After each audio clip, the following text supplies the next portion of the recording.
आज फिर लेने जा रहे हैं लेखांकन समीकरण। इसके अंतर्गत दो क्वेश्चन को ले रहे हैं।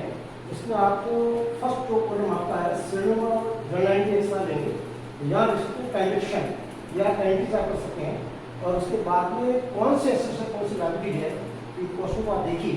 फर्स्ट आप देखना निम्न व्यवहारों की शाखा से लेखांकन समीकरण बनाएंगे। 1,90,000 रुपये नकद से व्यापार से किया तो कैश बैंक ऑफ बड़ौदा में 40,000 रुपये नकद जमा कराकर चालू खाता खोला।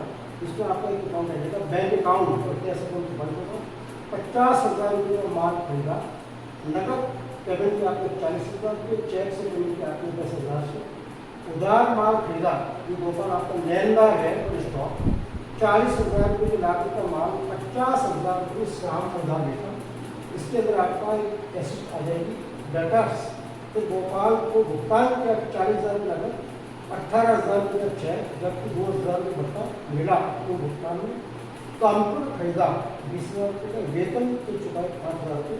अब इसमें कौन कौन सी एसेट आ रही है, कौन कौन सी लाइबिलिटी आ रही है, ये कुछ आप अभ्यास करके तब आपको बात समझ में आएगी। अब इसमें कौन कौन से एसेट है फिर हम ये कह सकते हैं।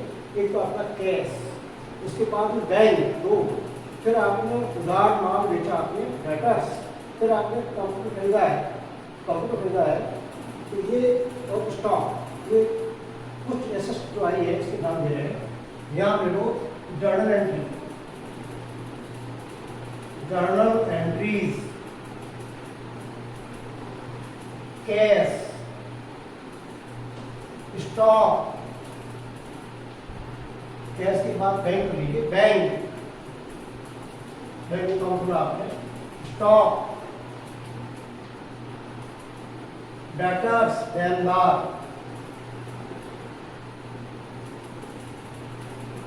कंप्यूटर। इस क्वेश्चन के अंदर 5 एसेट आ रही है बराबर, ये सारी एसेट 5। लाइबिलिटीज के अंदर आपका आ रहा है क्रेडिटर्स,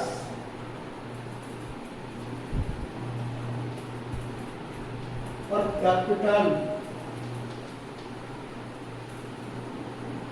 आप जानते हैं एसेट बराबर लाइबिलिटीज प्लस कैपिटल, ये आपकी इस लेखांकन समीकरण के अंदर 5 एसेट है और एक आपका कैपिटल लाइबिलिटीज है और एक आपकी पूंजी।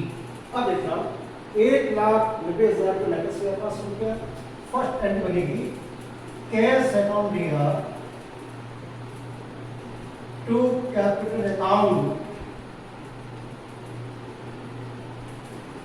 1,90,000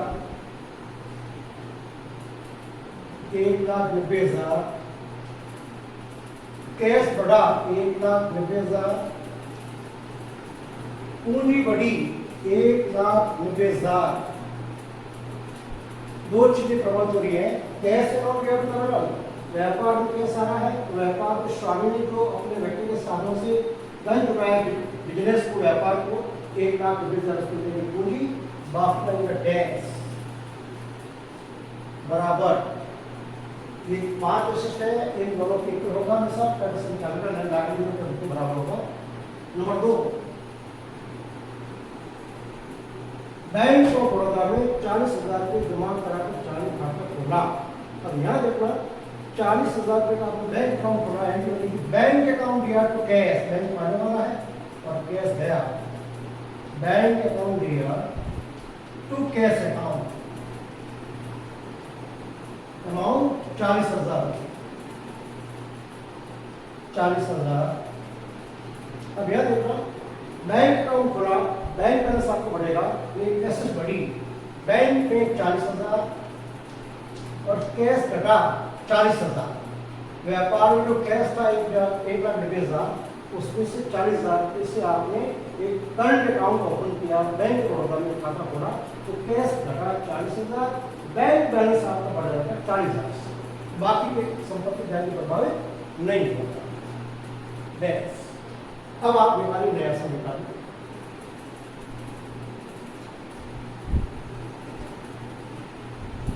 नया समीकरण 1,90,000 में से 40,000 घटाइए, 1,50,000, बैंक बैलेंस 40,000,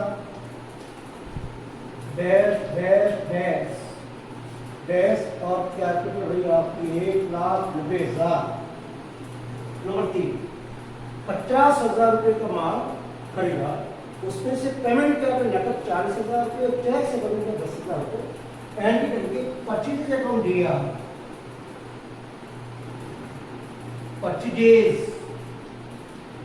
अकाउंट दिया to cash account to bank account, क्योंकि चेक से पेमेंट कर रहे हैं और चेक का पेमेंट हमारी ओर से हमारे प्रतिनिधि बैंक को पेमेंट करेगा। इसमें 50,000 का आपने माल परचेज किया है, 50,000 कैश आपका है 40,000 और चेक से करूंगी आपको 10,000। अब यहाँ देखिए परचेज मैंने स्टॉक बढ़ा 50,000 से, स्टॉक आपको बढ़ा है 50,000 से और कैश घटा 40,000 से, बैंक बैलेंस घटा 10,000 से। अब देखिए 50,000 का स्टॉक बढ़ा और 40 का पेमेंट नकद है और चेक से पेमेंट किया तो 10,000 आपका बैंक बैलेंस घट जाएगा, बाकी हो गया डैश, कोई चीज प्रभावित नहीं होगी। नया समय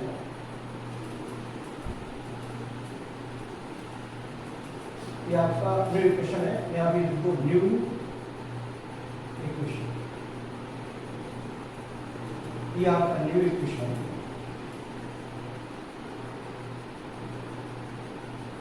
एक 50 में 40 करेंगे, 1,10,000 कैश, बैंक बैलेंस घटते हो जाएगा 30,000, स्टॉक 50,000, डैश डैश डैश और 1,90,000।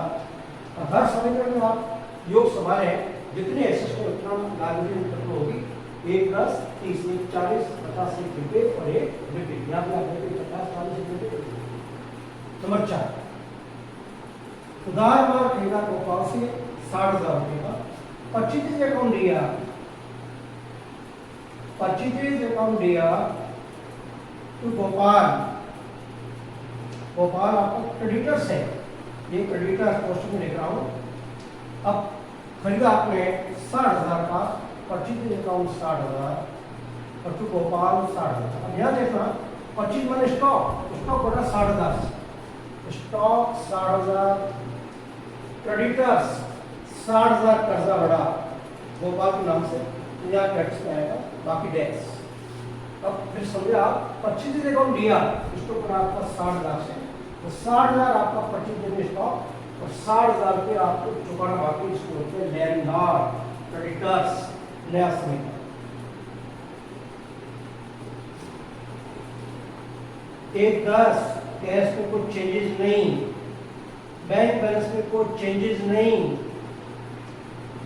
स्टॉक बढ़ते हो जाएगा 1,10,000, डैश डैश क्रेडिटर 60,000, कैपिटल 1,90,000, 60 लिखेंगे तो 50, या 10, 40, 50, 50। ये न्यू इक्वेशन।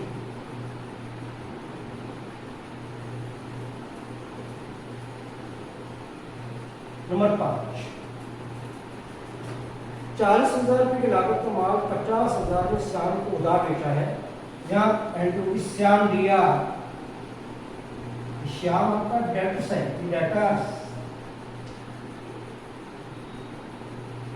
श्याम दिया टू सेल्स अकाउंट। और यहाँ देखना आप 40,000 की लागत का माल बेचे 50,000 में, तो यहाँ 50,000 से आपका होगा श्याम और सेल्स, ये 50,000 50,000।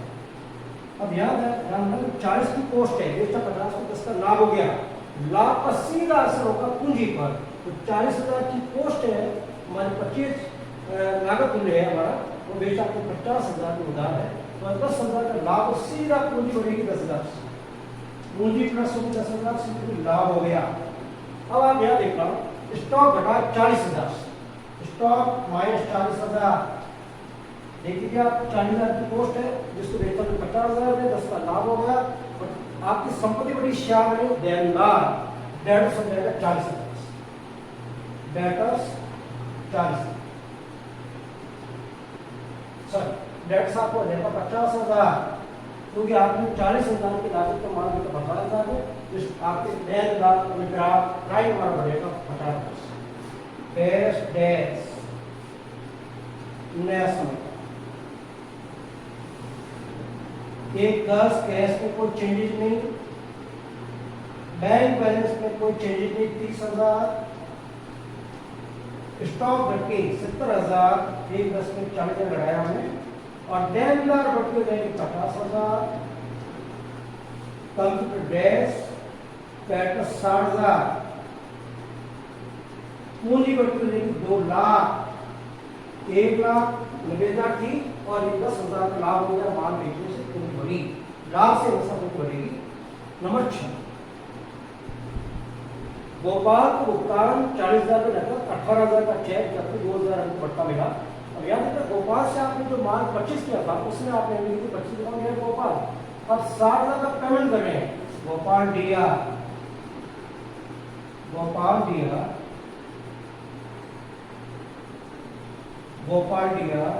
टू कैश, टू बैंक,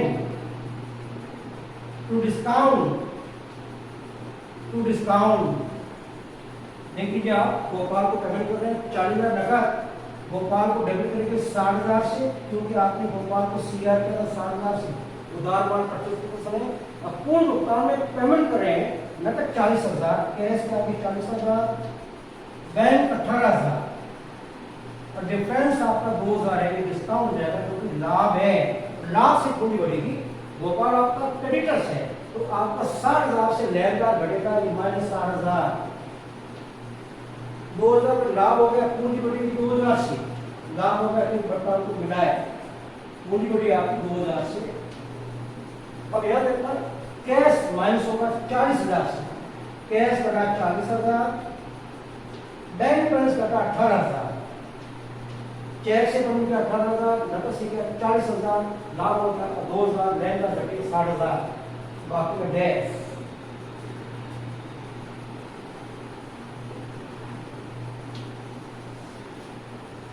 नया समीकरण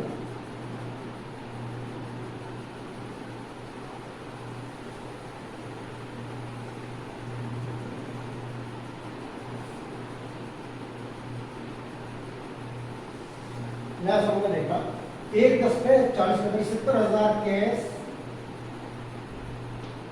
30 का 18 के 12,000 आपका बैंक बैलेंस, 70,000 आपका स्टॉक, कोई चेंज नहीं, 50,000 से आपके डेटर्स और कंप्यूटर डैश बराबर नील, ये लाइन हटा दी मैंने गलती से,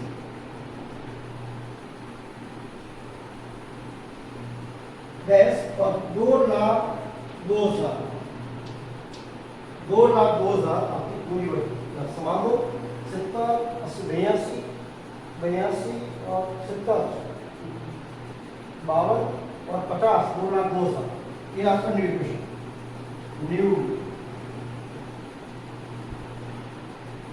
इक्वेशन। नंबर 7, कंप्यूटर खरीदा 20,000 में, कंप्यूटर अकाउंट दिया टू कैश, कंप्यूटर अकाउंट दिया टू कैश, कुछ नहीं कहा जाता, नकद पेमेंट होता है, नकद से लेनदेन होता है, 20,000 रुपये, 20,000, 20,000। अब आप एक समझ बढ़ी, कैश घटा माइनस 20,000, कंप्यूटर बढ़ा 20,000 से, नई समझ बढ़ी 20, कंप्यूटर बढ़ा 20 से, कैश घटा 20 से, dash dash dash dash dash. नया समीकरण 70 में 20 बढ़ाइए, 50,000 कैश बैलेंस, 12,000 का आपका बैंक बैलेंस, स्टॉक आपका 70,000, 50,000 आपकी डेटर्स, कंप्यूटर 20,000 बराबर क्रेडिट डैश, और पूंजी वही आपकी 2,02,000, ये आपका इक्वेशन है, यानी फुल इक्वेशन।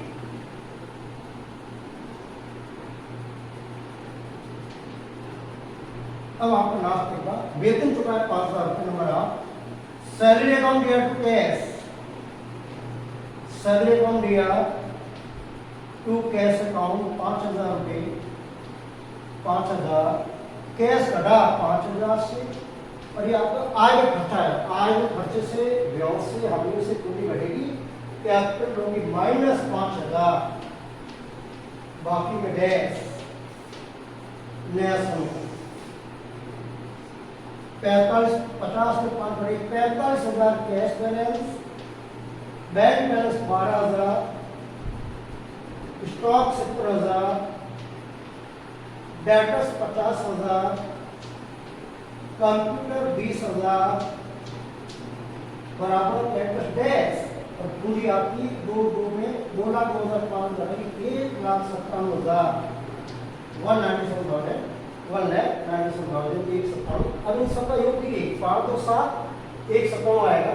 इस तरीके से आप लोग पहला क्वेश्चन है, इसमें आपकी 5 एसेट है और एक आपका बाहर दायित्व है, एक पूंजी जो कि स्वामित्व का प्रकार का व्यापार दायित्व है, ये लेनदार होना रहता है, लेकिन प्रत्येक रूप से इसको देखा जाता है। ये आपका पहले क्वेश्चन का क्वेश्चन है। अब इसके साथ में आपको बैलेंस शीट कुछ नहीं है, लेकिन बैलेंस शीट क्या करेंगे, एसेट्स को एक साथ लेंगे और दायित्व पूंजी को एक साथ लेंगे, इन पांचों का योग इन दोनों के बीच बराबर होगा। इन्हें समझ लेंगे बैलेंस शीट, इसमें आप किसी नहीं एक क्वेश्चन और लेंगे।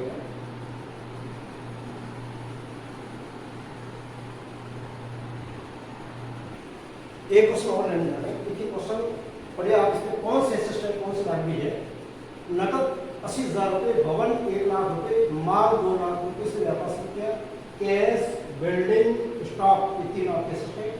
30,000 की लागत का माल 50,000 रुपये बेचा, चौथी एसेट आती है डेटर्स, देन से 20,000 की प्राप्त हुई, और बकाया वेतन या आपका नया दायित्व बकाया वेतन और बकाया किराया, आउटस्टैंडिंग सैलरी, आउटस्टैंडिंग वित्तीय से प्रकार के ये लायबिलिटी आती है।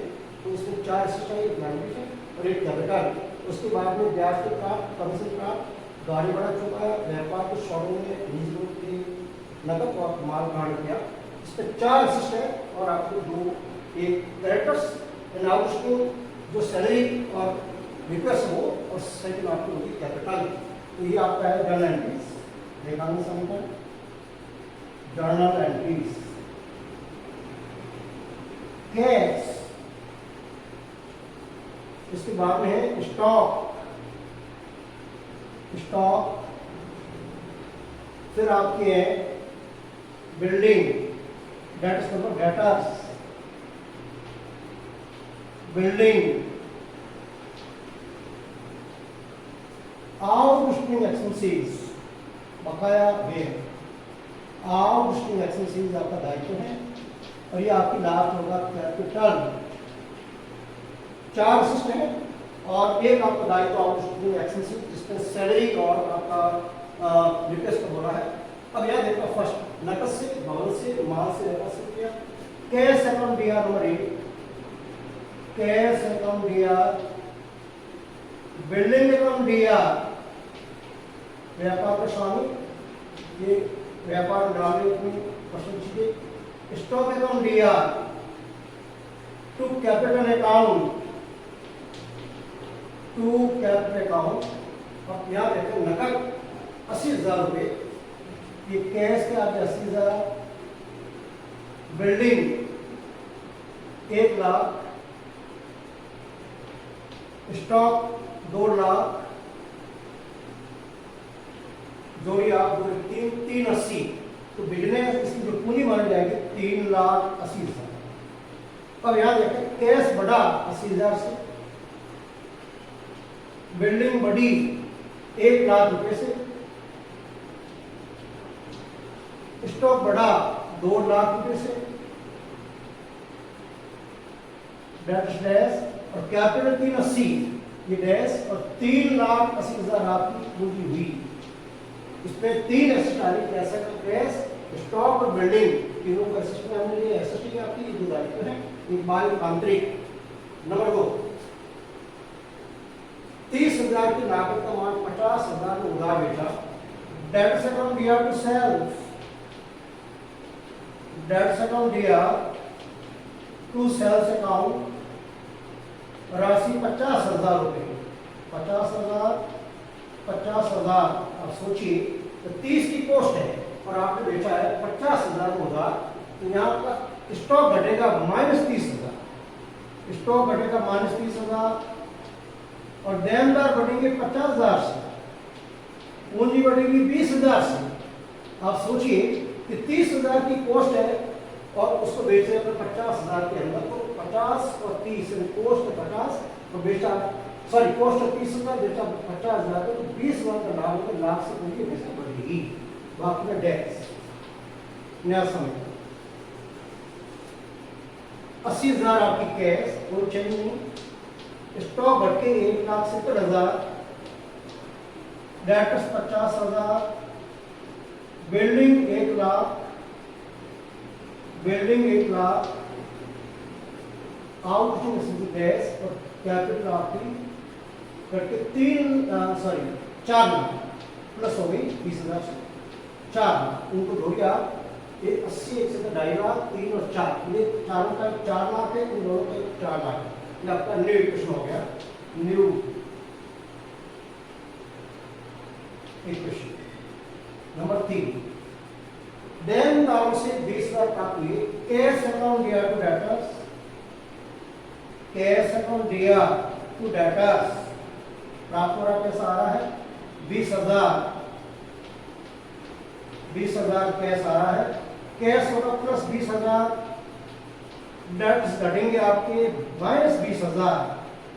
एक संपत्ति बढ़ी, एक संपत्ति घटी, कैश बढ़ा, देन दामों की अमाउंट आपकी बढ़ जाएगी। ग्राहक से हम मान लीजिए 50,000 रुपये, आपको आंशिक पेमेंट कर रहा है 20,000 रुपये, तो 20,000 साथ में देनदार घटेंगे, बाकी कोई चेंजेस नहीं। नया समय कैश बढ़ के हो जाएगा 1,80,000 प्लस 20 1 लाख,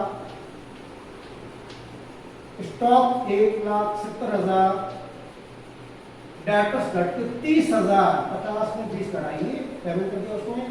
बिल्डिंग 1 लाख बराबर आउटस्टैंडिंग एक्सपेंस डैश और कैपिटल में कोई चेंज नहीं, 4 लाख हो। नंबर 4 बकाया वेतन 6,000, बकाया मांग के 4,000। यहाँ पर सैलरी अकाउंट दिया, सैलरी अकाउंट दिया, रिपेयर्स अकाउंट दिया, टू आउटस्टैंडिंग एक्सपेंसेस बकाया व्यय, राशि देखना, राशि आपकी 6,000 सैलरी की है, 4,000 रिपेयर्स और टोटल आउटस्टैंडिंग बकाया है 10,000 रुपये। और यह देखना, ये आपका सैलरी खर्चा आएगा, रिपेयर्स खर्चा 10,000 से आपकी पूंजी बढ़ेगी माइनस 10,000 का खर्चा घटेगा और दायित्व बढ़ेगा 10,000 से, आउटस्टैंडिंग एक्सपेंसेस प्लस होगा 10,000, बाकी कोई चीज इस पे इफेक्ट नहीं आएगा, कोई प्रभाव चीज नहीं होगी। नया समय पूरा समझे एक बार, चुकाना बाकी आपकी सैलरी और रिपेयर्स, ये दोनों खर्चे आपके आएगा, इससे पूंजी बढ़ेगी 10,000 से और इसके साथ में एक नया दायित्व बढ़ेगा 10,000 से आपका। आउटस्टैंडिंग जो एक्सपेंसेस दोनों हैं वो आपके बढ़ते हो जाएगा 10,000, दायित्व बढ़ा 10,000 पर पूंजी आपको घटी 10,000। नया समीकरण 1 लाख कैश, स्टॉक 1 से ऊपर कोई चेंजेस नहीं और debtors 30,000, building 1 lakh, outstanding expenses नया दायित्व 10,000 और कैपिटल घट के 3,90,000। इन दोनों को जोड़िए 4 लाख, इन सबको जोड़िए 4 लाख आएगा। New equation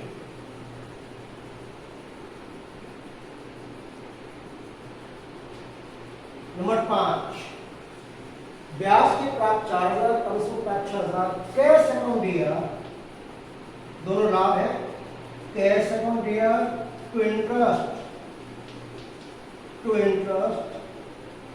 two commission,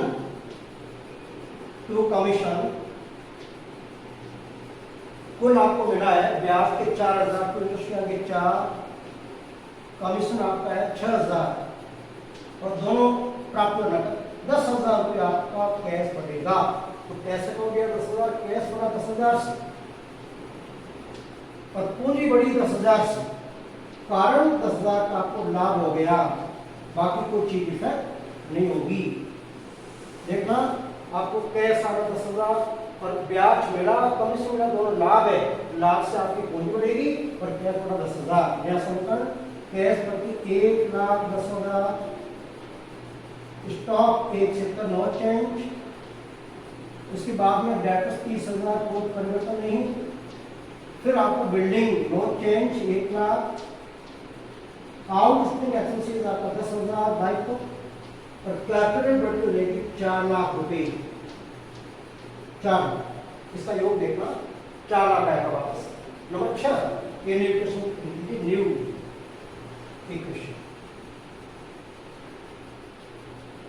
number 6 गाड़ी बड़ा चुका है 5,000 से, कैरीज अकाउंट दिया तो कैश, कैरीज अकाउंट दिया तो कैश अकाउंट, कैरीज आपका खर्चा है पूरी गाड़ी 5,000, ये 5,000 रुपए और 5,000। फर्स्ट आपका कैश घटा -5,000, पूंजी घटी 5,000 क्योंकि आय का खर्चा है, चाहे वेतन चुकाओ, मजदूरी चुकाओ, गाड़ी भाड़ा चुकाओ, मजदूरी चुकाओ, कोई भी खर्चा आय को चुका है, पूंजी घटेगी हमेशा बाकी टैक्स।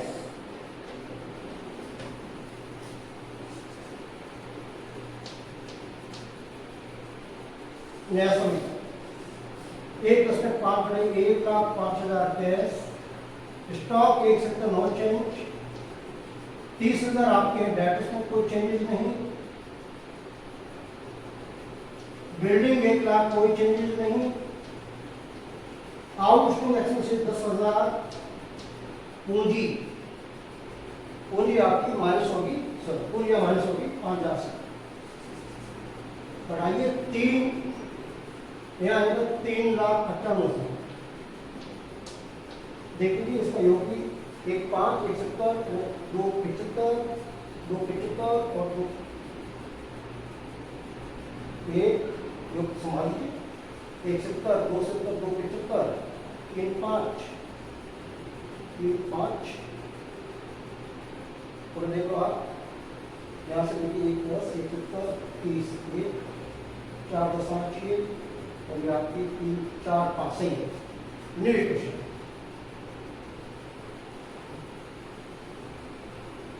नंबर 7 लास्ट, व्यापार के स्वामी ने आहरण किया नगद 10,000, माल का 5,000, ड्राइंग से कम दिया, ड्राइंग से कम दिया टू कैश टू परचेज, माल गाड़ी का इसको बढ़ा 10 और 5, 15,000 आपके ड्राइंग से जाएगा, कैश 10,000, स्टॉक आपका 5,000, स्टॉक में परचेज।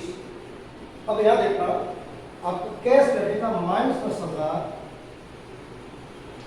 स्टॉक घटेगा आपका सेकंड 5,000 से -5,000 और पूंजी घटेगी -15,000।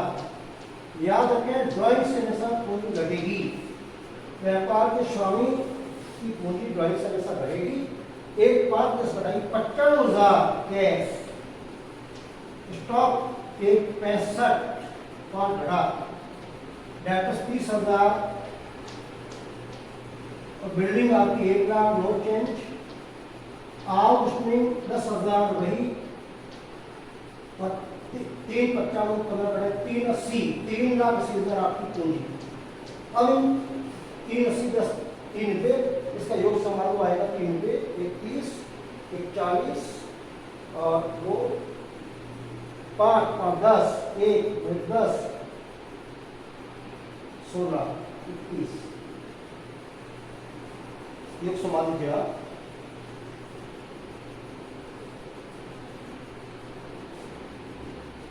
$55,000, 65, 30,000,